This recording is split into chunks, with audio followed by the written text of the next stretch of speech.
Good day. I'm Reginald McCamey, and I'm here with my co-host, Kiva Ori, and we're here today to talk about the trending events surrounding domestic violence, particularly the Ray Rice and his wife, Janay's story. We'd like our guests to, this distinguished panel, to give their names for the audience. I'm Alfonso Roundtree, a former NFL player. I'm Dr. Victoria Sloan, a clinical psychologist. My name is Deloitte Parker, and I'm Executive Director of Shape Community Center. And I'm Walter August. I'm the senior pastor of the Church of Bethel's Family in Houston, Texas. I'm Kiva Ori, author, philanthropist, and I have an affiliation with the NBA. We're here today to talk about issues concerning the Ray Rice event and what a powerful, powerful message that the NFL's decision has made, not only throughout the NFL, but obviously has roared its head in our American community, our society. And what we'd like to ask our wonderful panel here, a variety of questions, and we'd like their input and from their professional standpoints. And we will start by asking, in America or in our African American community, is it a problem for our young children or young boys for this to happen? Do you think that violence is a problem from a foundational standpoint? Dr. Sloan, I'll let you answer that. Okay, sure it is. I mean, the current research in the area of violence clearly indicates that children who witness violent acts in the home are far more prone as adults to either utilize violence or become victims of violence. And so we're very clear right now that violence is a learned response.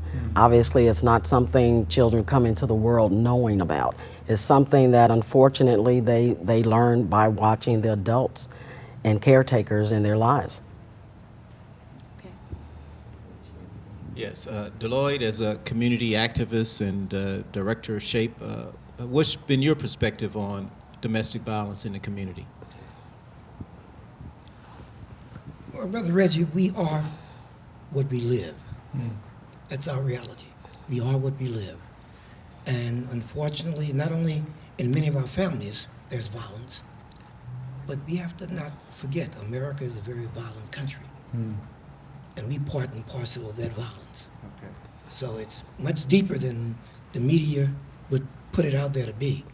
Much deeper. Yeah. And there's some serious psychological effects that we, and I don't think post-traumatic stress syndrome is very far from it. But we're going through some serious changes in our community. And as far as I'm concerned, it starts with the family. And there's a bigger family, though, as the American family. Yeah. But American family is, your family and my family is part and parcel of that American family. So that's the sum total. Yeah. So we got to work on ourselves. And it's sad because that's not acknowledged. Yeah. We talk about other stuff, external, but we don't talk about the real stuff.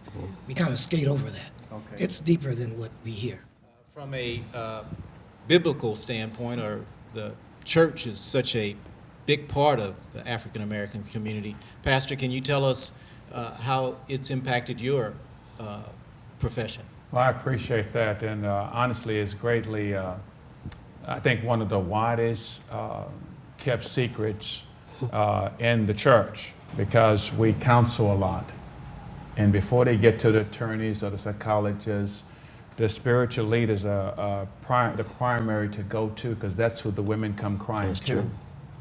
And I've been pastoring for over 20 years, and I've married probably over 500 couples plus counseling, and that come up very often. But it is rooted, as the Lord has said, and as Dr. Sloan has said, it's rooted deeper than just the surface stuff. We talk about Ray Rice. The question that I had through it all was that, what are the root issues that got them to that point in the elevator? And I think with most couples, and I often share, sometimes we don't do enough research understanding who we really are as human beings. Because granted, push anybody to a certain level, and each one of us can have a bad day. Right. That's true. Yeah. That's very true. Alfonso, this question is for you. You have a charitable foundation, and you work with a lot of young children through your program, the Gridiron Classic. I'm sorry. So you're working with these young boys. Do you see that most of the kids that you work with do they come from single parent homes? Yes, we deal with a lot of underprivileged kids and underprivileged communities and things like that. So primarily the majority of them seem to come from single parent families. And you see signs of, even though our event is a setting and an atmosphere of just, trying to be motivating and pushing and, encouraging the kids to make the right choices and do the right things. Even in those type of environments, we see incidences of violence where a kid might push another kid, and we try to go and talk to that kid about how to manage that situation and how to handle that differently as opposed to, resulting to violence. And so it does happen a lot. Dr. Sloan, I want to ask this question. For touching on what the pastor here has said, that anybody can have a bad day on any given day. And what do you say about mother, assuming that she's the single parent in the home, who's doing all she can, who's taking her child to church and raising him, quote unquote, the right way? What do you say when a situation escalates like this? Can you put it on his foundational structure, or is it just a bad day? Well, I think it's important for mothers to bear in mind that you have to be careful who you bring home. I can't stress that enough. Everyone that spends time with that child is going to have an impact on that child. So I have always encouraged single mothers to be very careful, be very selective, be very knowledgeable about the gentleman that you're involved with before you introduce them to your children. And in fact, I've shared with many of them that you should maybe spend 6 months to a year getting to know him before you even introduce him to your children.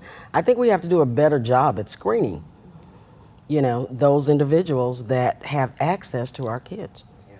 I think, though, to that point, I think it's interesting how, I don't know Ray Rice, but I've seen some of the stuff that he does, okay?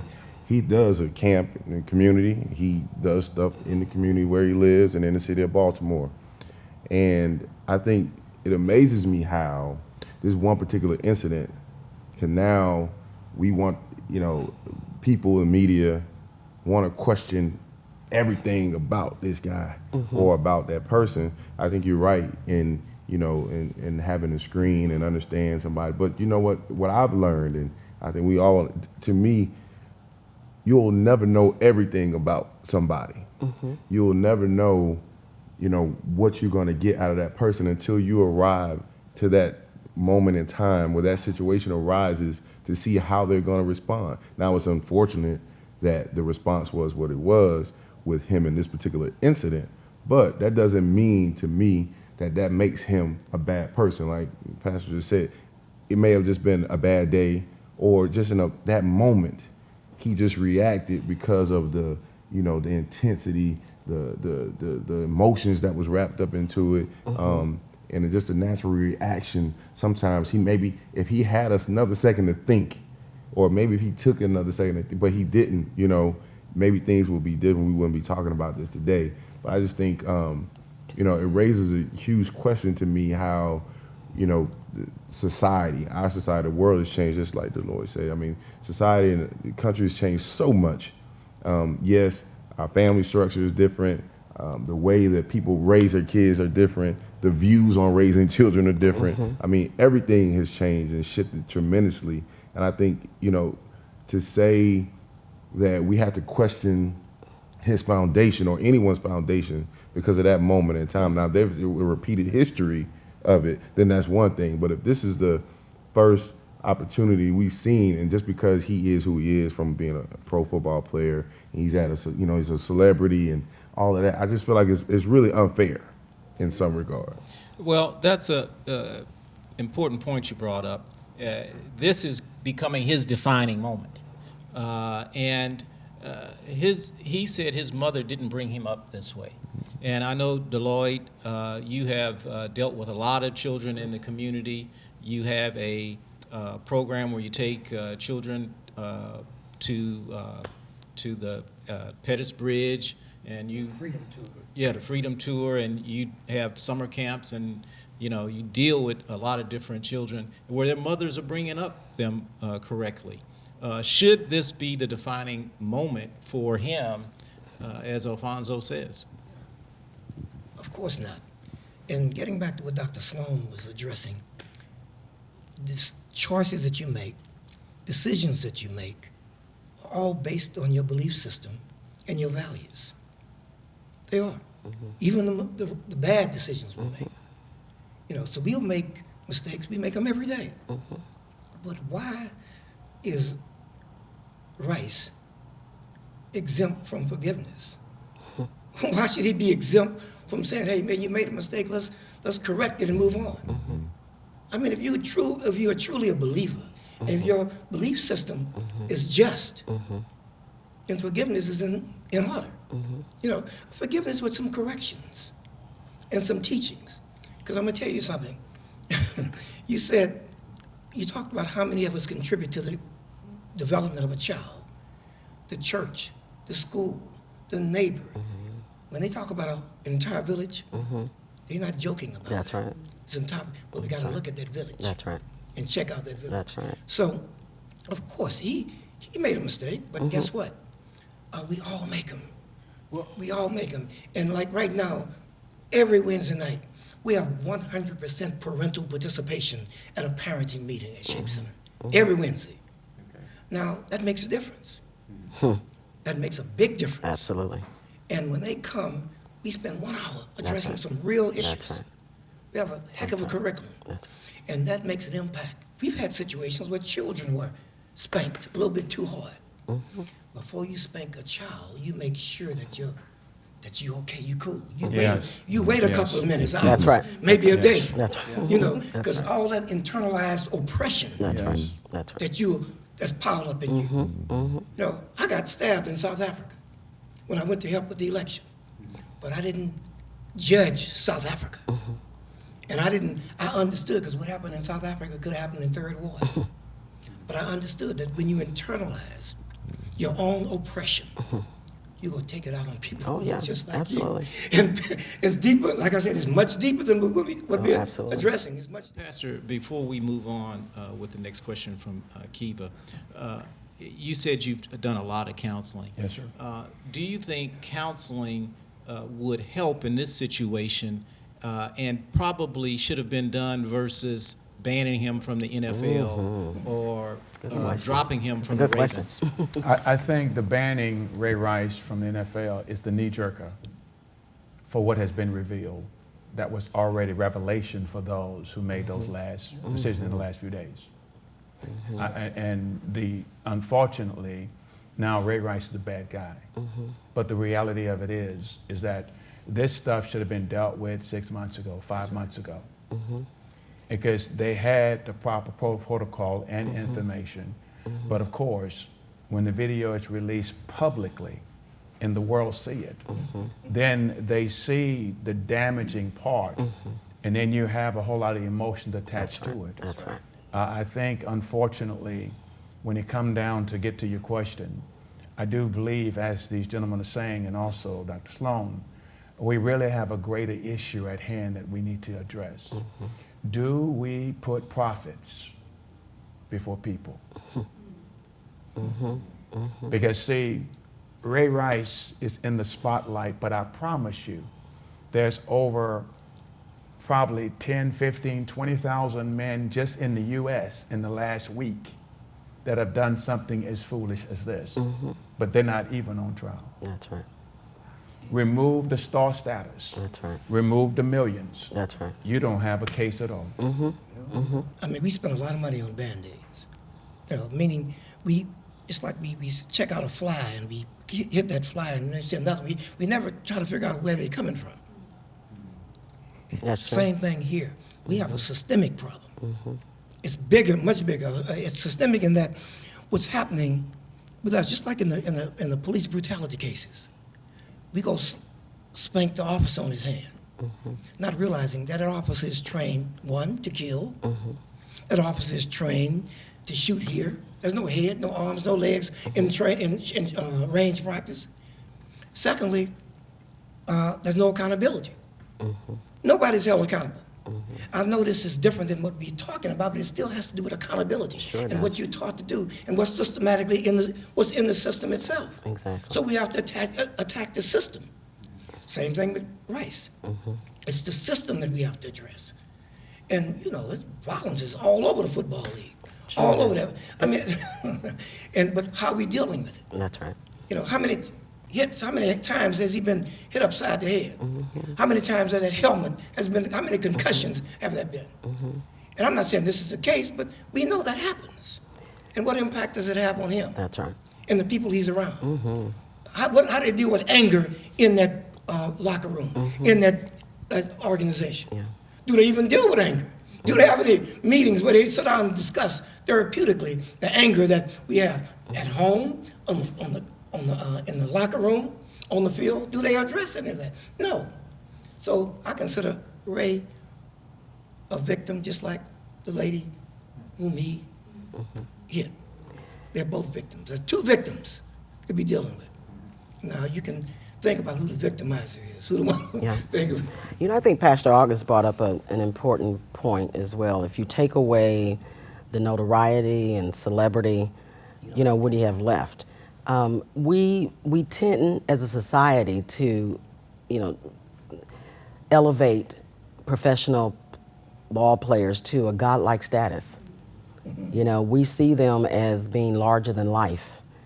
And unfortunately, in situations where we see so graphically their humanness and their human weaknesses, it just totally devastates us. But the reality is that he's not a god. You know, he's just a human being. He's just like the rest of us. He obviously has some anger issues. His wife obviously has, you know, been on the receiving end of a lot of those anger issues. If he were in a court of law today, there would be no discussion about taking his job away from him. The discussion would focus on counseling. It would focus on what can we do right now to heal this man, heal this woman, and heal this family. That's right. And unfortunately, for all the good that he's done, you know, no one sees any of the good. Right now, this one moment has defined him as a human being, and that's wrong. No one moment should define any of us. Not at all. Well, Dr. Sloan, you say something, and it goes back to the reality of truth. Unfortunately, we don't have all of the information, and we're probably, our conversation today, factually will be in the lower 10% of what we know. But there are some other contributing factors. Were they drinking? What was being said? Sure. What are the issues that brought them to that point? Good point. I often share in counseling with husbands and wives or those who are in a predating state. I tell the woman automatically, the number one need of your husband is respect. Respect to the man is his oxygen to his brains. And when a man is not respected, well, the reality of it is he has no real reason to respect you.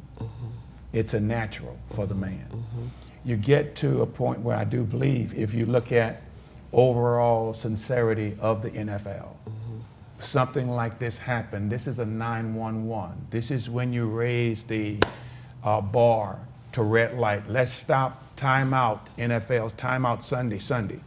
At every Sunday service, we're going to have things that's going to be able to bring the players together, their families together, and let's address it in every particular organization, every league, every owner, become a part of that process. That's how you get healing and real redirection, because not only do you have football players and then you have those owners and others who make tons of money, but then you also hear about rowdy fans. And so it's a bigger systemic issue than what happens in the elevator. Absolutely. And I think from the fan base, I think the people that pay the $30, the $50, the $150, pay for the jerseys and pay for all of the things, this big money machine. Sure. They need to take a look and say, what do we want? That's right. And I think that's where the grassroots efforts are, to get owners and managers and even those who are overseeing the players to say, wait a minute, we're working for them. And we're professionals, so we need to do some things. I think that's where would be a good turnaround for the NFL to begin to look at it from that perspective and make it a top priority. That's right. Don't wait till the end of the season to do something about it. This is real. And we don't want to miss out on, because I came out of a family where I saw abuse. I saw my mother go through this stuff. This stuff is real. Sure. Yes, it is. And when you add the punches and you add the insults, and as kids, the devastation on kids is terrible. Can you imagine that little girl of Ray Rice and them having to see this video of in the way they portrayed it, how she began to look at her father? They don't think of that. They don't think about the impact that it have on children. So it's a serious issue that need to be addressed from top to bottom. That's right. That's right. That's back to your point, and you said a little earlier about, do we put profits before people? Yes. So, and the answer is yes. Yes. We do. We do. And that's We the do. truth. That's why, the NFL acted the way it reacted, and so with the Ravens, because initially, with this whole situation, what amazes me is that we all knew that something had to have happened on this elevator, right? We knew it. So my question is, why is all of a sudden, because we see it, does that change everything? And to your point, because society and people and all these different organizations have made noise to the NFL, they're going to protect their brand first and foremost. And no one player is bigger than the brand. And so they're going to do whatever is necessary or needed to protect that image in the public eye, to keep those fans coming to the game, to keep those jersey sales going, and to keep these ticket sales going. So, to touch on that point, that to me, that's exactly what the issue is. And they're going to address it now because they have to, because they are put in a position now where the people, the fans, are calling for changes systematically, as you say, and they're going to try to do something different now. But the truth of the matter is, this has been going on. It has. It's not the first time It's it's not. happened in the league. It's not. When I was a player, I heard one of my teammates dealing with the same thing. This is not brand new. True. I've treated professional wives of professional players, and if this problem is not new at all, And I think part of the problem we're struggling with right now is that the NFL is really sort of responding in a hypocritical manner. Here you have a sport that is violent by nature. I mean, to the very core, it's violent. And yet, the NFL now is trying to separate itself from Ray Rice and the violence that took place in that elevator. And I think there's something just fundamentally so hypocritical about them, that they are trying to somehow paint themselves as if they represent something other than violence, which is it's really, it's almost comical. But, I do want to go on record by saying that I was horrified and appalled by the tape. I cringed. I felt sad for him, for her.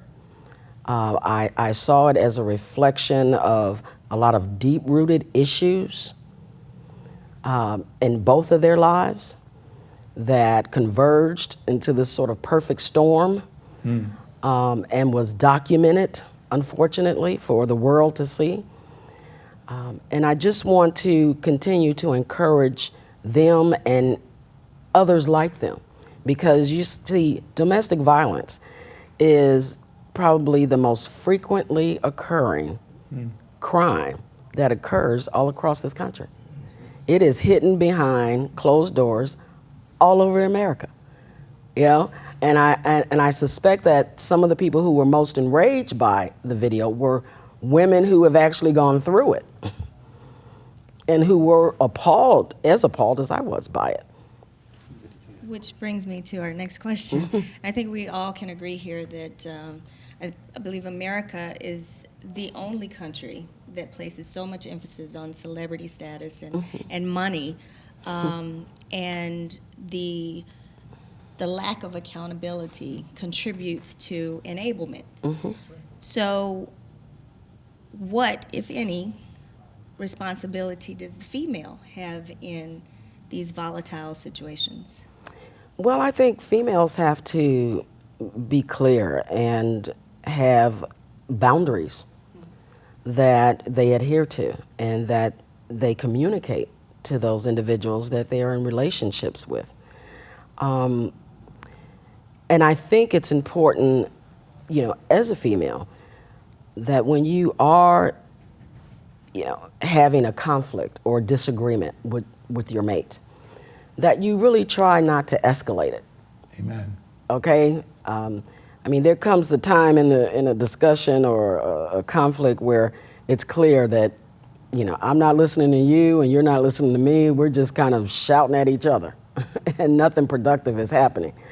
In situations like that, you know, sometimes we have to be able to back off.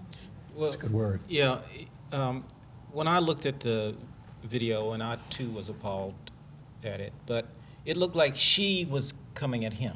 Yeah. So the question becomes, for you, Pastor, that counsels people, is there a place for the man to defend himself? And if so, how should he do that? Share with women, and there's 2 points I want to make here, is that because of the man, we are ego-driven. We can only tolerate so much nag before we're going to walk away, or if you corner me in the elevator, I'm cornered. I have no place to go. And sometimes, I don't know all issues, but I have saw this. I have seen women put themselves in that predicament so they can get the upper hand. Because the moment he put his hands on her, she wins. Well, And did either one of them win in this situation? Well, the winning that we're talking about some millions of dollars in the bank. Okay. We're talking about a piece of the pie. Because sometimes it's not always what it is. And I'm not talking about somebody being a gold digger, but the reality is, if I'm going to ride this wave with you, I want to be a part of all of it and not some of it. Now, when it comes down to the women that I counsel, first and foremost, number one, you don't get in a man's face and do this. Yeah. Because number one, you're putting this brother in a bad predicament. Because that's disrespecting me. That goes back to what you said originally. I'm a man. Okay. And if you're in relationship with me for any length of time past 6 months, you know by now I got a problem. This is not a first date. So the 6 months period, that's the representative is there, not the real person. That's exactly right. and you're pushing my buttons, Often. and you know what you're doing. You know what you're doing. And if I back off of you, now that I tell men this, I said, listen, carry some handcuffs in your pocket everywhere you go. If things get out of hand, handcuff yourself and get in the corner and start praying. Okay. Because the mind frame is that the reality, we got to be real with this. Sisters are aggressive. Okay. That's true. And that emotional side of them, they will stand up and get in that brother's face, and they will say what they need to say, and even say some things that's going to belittle him. And how can you say that to me when I'm taking care of you and your mama and your whole family? How can you say that to me? How can you disrespect me like that? Yeah. do that. Pastor, Dr. Sloan is chomping at the I am. I'm about to come out and say. Tell us. I agree that with Pastor that, you know, women have to be very responsible in how they approach their mates with various issues. But I do feel very strongly that there is no circumstance that would make it okay for a man to beat a woman. I agree with you. I agree with just you want to make 100%. and I just want to make sure that that's clear as well. I think when you say beat a woman versus beating, well, Hit her. Let me rewind it. Hit her, beat her, hit her hit, at all. knock her you're out. Right. It's not right. The issue is, like Pastor was talking about, though.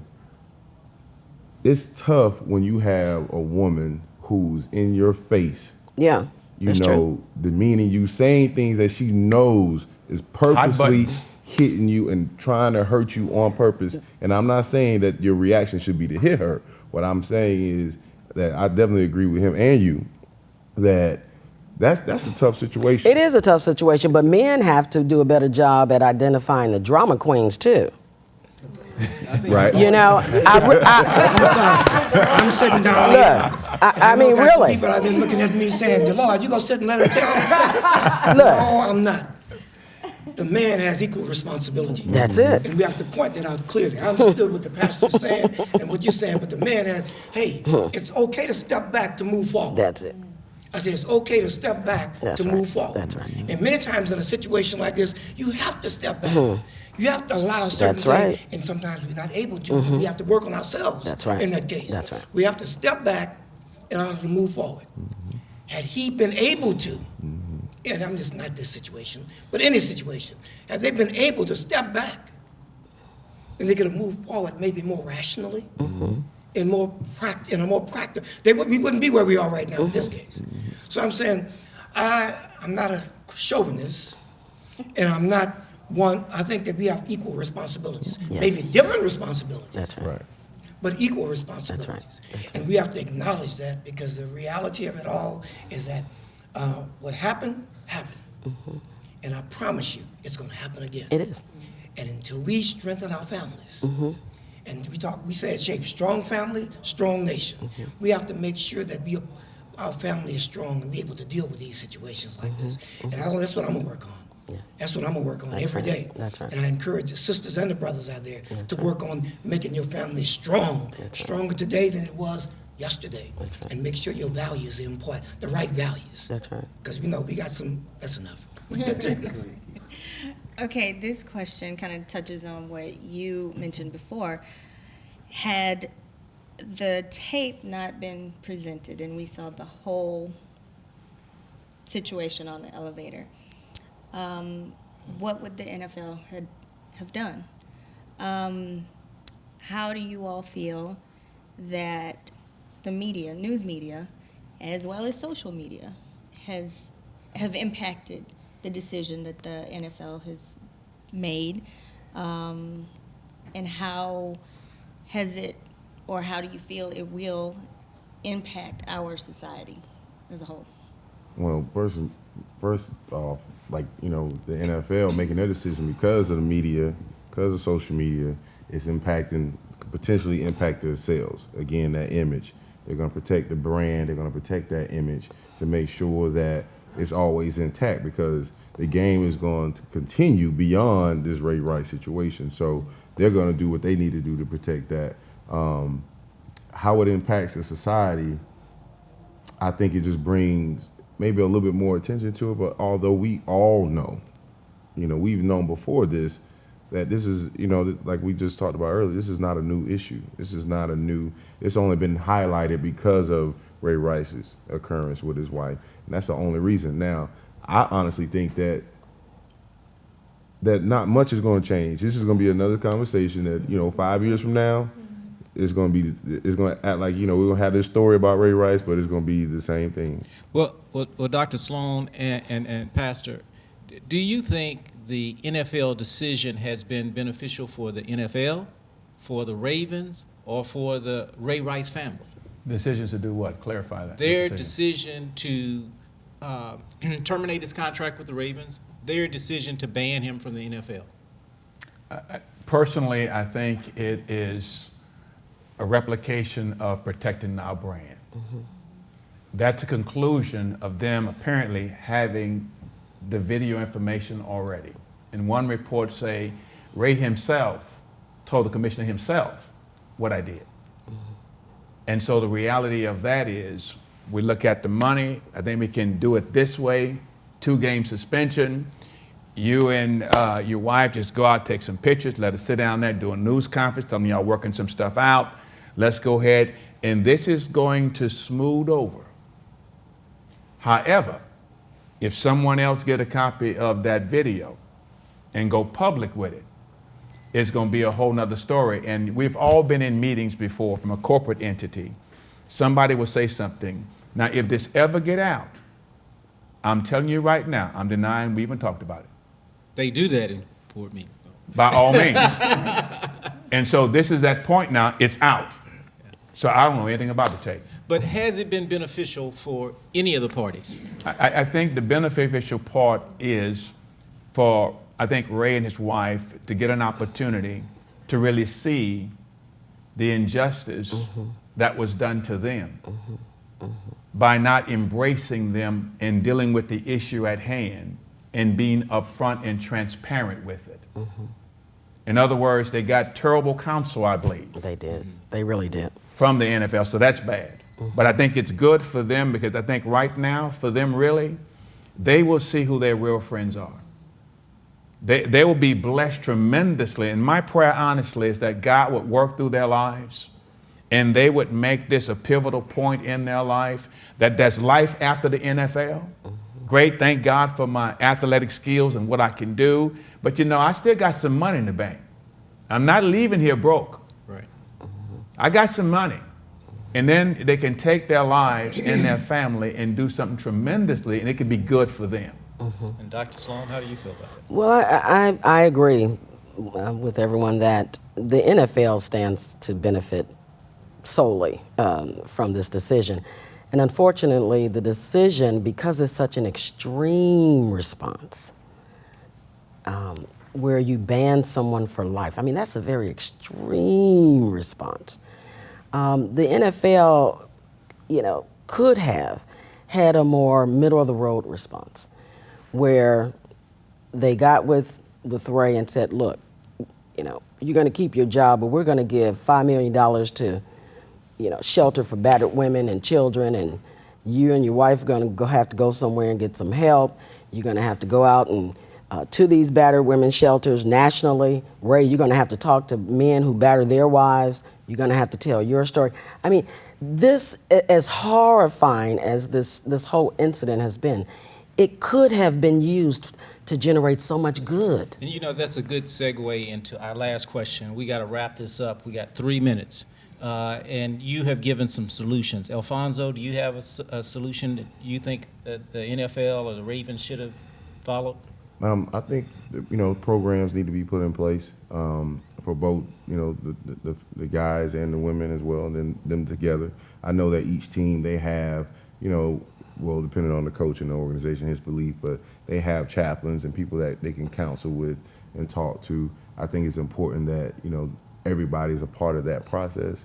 I think that everybody needs to go through that at some point or another, whether you want to or not. That's right. Pastor, you have a solution that you think? I think I've said it earlier, but I do believe a lot need to go up front, especially when these young men are coming out of college and getting all these millions of dollars. Absolutely. I think there needs to be a certain set That's of right. protocol, counseling sessions, from dating to marriage to Oh, just yeah. relationships. So how do you behave? That's great. I have three sons. When I send our sons out of the house, hey man, you're in August. Here's our rule book. You got our name out there. Don't do anything That's crazy right. because that name is coming That's back right. over here. That's right. I think when you're the Raven brand or the Texan brand or whatever, You need to put some protocols in place and say, listen, when you're out in public, even though we can't control your public life or private life, you still are representing the Ravens. Whether you're at the hotel, or whether you're in the elevator, I think those kind of things need to be brought up front, because sometimes when they're away from they assume you're on your own, but not so. That's right. That's right. Deloitte? That's good. Only that we have a lot of work to do, and it's going to start. The individual has a responsibility, but our families have a greater responsibility. So we're going to have to begin to work, and this is a wake-up call. So that's one positive. We knew it's been happening. It's been happening for a long time. But when they think they messed over us, they might have done us a favor. You know. All right, and we're going to end with Kiva. I just want to thank everybody up here on the panel today for contributing from your personal and professional standpoints. And I think this is just the starting point for not only opening up dialogue, but as you said here, that it's rebuilding and starting from scratch with our families, and that's where it all begins. You know, my dad used to have a saying, when you walk out of this house, you represent more than just yourself. That's right. And that Mine holds too. true for all of us. That's right. And thank you all. I appreciate you being here. Thank you. Thank you. Enjoyed it.